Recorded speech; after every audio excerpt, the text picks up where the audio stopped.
哋今朝嘅早餐啦。我哋有呢個藍莓嘅 bagel 啦，跟住搽咗少少 peanut butter，跟住呢個 peanut butter 咧係 from 呢個 Marks and Spencer， 跟住入邊係有一啲好脆嘅花生粒。個咧就係琴日買嘅嗰個澳洲嘅乳酪，今朝早咧都食少少。最後咧最緊要係朝頭早嘅 Americano。頭先咧喺焗個包嘅時候咧，又已經擺咗個 peanut butter 入去同個包一齊焗啦，所以咧就會容易少少拆開。順便同大家咧分享下啦，最近呢2個月咧最中意用嘅一支唇膏就係呢個 Hourglass 嘅呢一支 lip balm。其實唔係 lip balm 係唇膏嚟嘅，但係咧已經係俾我用到咧，佢成個名咧呢個位係甩晒色咯。呢一個顏色咧係110號啦，咁佢係一個比較日常，跟住其實係一個就算素顏都可以搽到嘅顏色啦。佢係好淺色嘅，但係咧佢搽咗上去咧又會有少少提神嘅作用。咁樣嘅一個顏色有少少類似 dry rose 嘅顏色，不過咧佢搽上去係真係好淺，搽上去咧係嗰個效果係靚身啲，就唔係嗰啲 matte 面。搽咗上去咧都係可以當埋潤唇膏咁樣用咯。如果大家最近揾緊一個即係素顏嘅唇膏嘅話咧，推薦呢一個 Hourglass 呢支唇膏真係非常之好用。其實 lunch hour 已經過半咯，但係估唔到都仲係咁多人咯，可能大家都會想試咯，因為係紅館嘅過江龍餐廳嚟嘅。呢個係佢哋嘅 menu 啦，跟住我應該咧會揀呢一個咯，即係最 original 嘅新魚雷之麵。但係其實呢個咧係佢哋嘅 signature 咯，即係佢係可以俾你撈埋啲咖喱上去咯。其實呢個先係 signature，佢後面咧仲有啲小食咯，即係如果大家中意食澱粉食多啲嘅話咧，可以加到個飯，有炸雞同埋咗餃子。我哋嗌咗呢一個咧係一個手燒叉燒嘅飯咯，佢上面係嗰啲係 mayonnaise 嚟嘅，即係又係啲沙律醬咯，但係睇落去好似幾好食咯。跟住咧呢一個係嗰個辣嘅煎麵，佢仲嗌多咗一個呢個咖喱味嘅煎麵，跟住可以將呢個咖喱汁倒埋落去一齊食。睇下，好似好辣咁喎，但係個麵咧係比我想象中有少少辣，係越食越辣咯。我呢個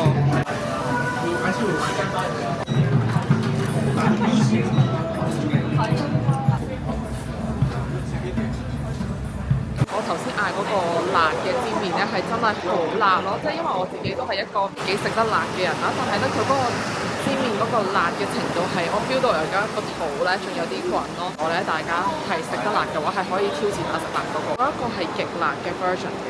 但係如果真係話唔係話好食得辣嘅話咧，我都係建議咧大家咧試翻佢哋嗰個咖喱嘅煎麵，咁嗰個就係完全唔辣嘅，咁就睇下自己食唔食到辣啦。如果覺得咧嗰個煎麵嘅湯咧係實在太熱嘅話咧，都可以叫佢哋加高湯落去，咁就可以稀釋少少。同埋另外如果你食到最尾咧，你真係覺得你嗰個湯咧太凍嘅時候咧，佢哋都可以幫你加熱咯。咁所以咧其實我覺得喺呢幾個位咧都係做得幾貼心。嗌咗杯呢個薄荷椰青水，需要解辣。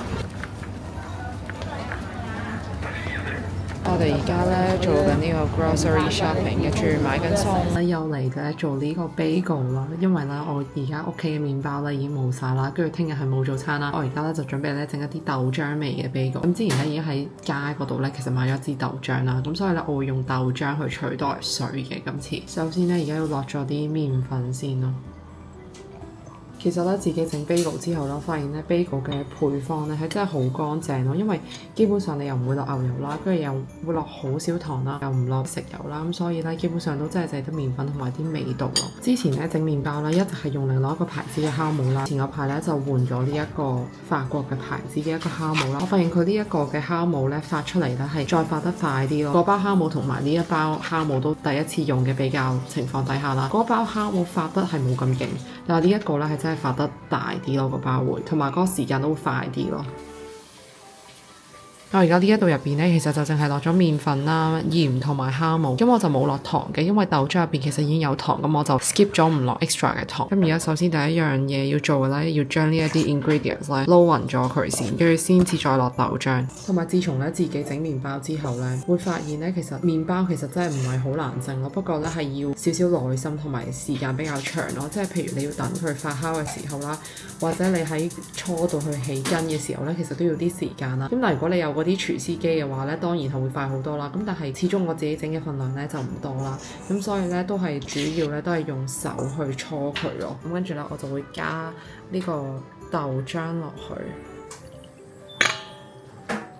呢一個咧就永遠咧整麵包咧最耐嘅一個時間啦，就係要將所有嘅嘢咧搓勻，同埋咧要令到佢起膜。我而家諗緊咧，睇可唔可以咧聖誕節咧去揾一啲即係靚啲 bagel 嘅樣去嘗試下做。唔知大家咧有冇見過有啲人咧整嘅 bagel 咧係可以整到好似一個嗰啲即係聖誕花圈咁樣啦，跟住將嗰啲紅綠咁樣翹埋一齊嗰啲，其實都好靚。其實而家佢呢個狀態咧，仲要需要搓多好一段時間咧，先可以真係搓完咯。而家睇落去咧，佢嗰個表皮咧係好似有少少粗糙啦，但係咧正常 suppose 陣間咧鬆弛完之後咧，應該咧會光滑好多嘅。大家見唔見到佢而家咧個表皮咧係光滑咗勁多啦？跟住咧而家嘅 next step 咧就係要將佢咧接做一個 bagel 嘅形狀。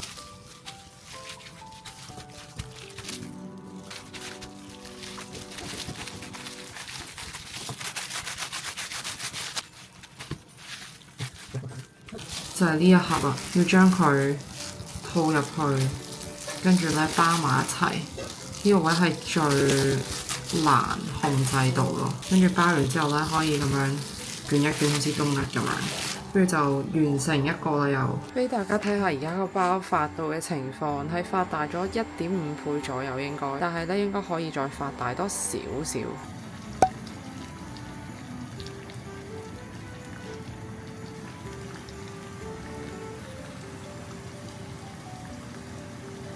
煮完糖水嘅 bagel 咧，其實係會巢晒皮啦，但係係正常嘅。陣間焗完之後咧，就會好光滑噶啦。我哋咧而家要將啲 bagel 送入去焗啦。我哋而家嚟切開呢個 bagel，睇下佢入邊嘅組織係點。但係咧，佢啲芝麻係瘋狂咁樣跌緊落個碟度咯。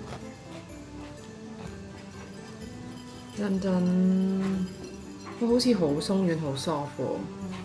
跟住之後咧，捏下睇下佢有冇啲回彈，都有。所以今次咧呢個豆漿 bagel 係成功，雖然跌到成枱都係芝麻，聞落去就唔係好聞到豆漿嘅味。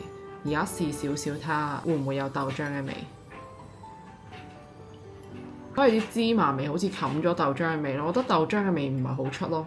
其實應該可以落少少糖，跟住掉少少豆漿嘅味出嚟會好啲咯。但係的而且確咧，個包咧係非常之鬆軟，所以呢一個 formula 咧係真係唔錯。佢除咗整豆漿味啦，其實你可以整好多唔同嘅味，因為其實你只要揾到一個原味嘅 formula 咧，跟住你就自己可以即係譬如 mix and match，你可以加藍莓啊，你可以加抹茶，咁就可以整好多唔同嘅味。呢個咧就會係我聽日嘅早餐啦。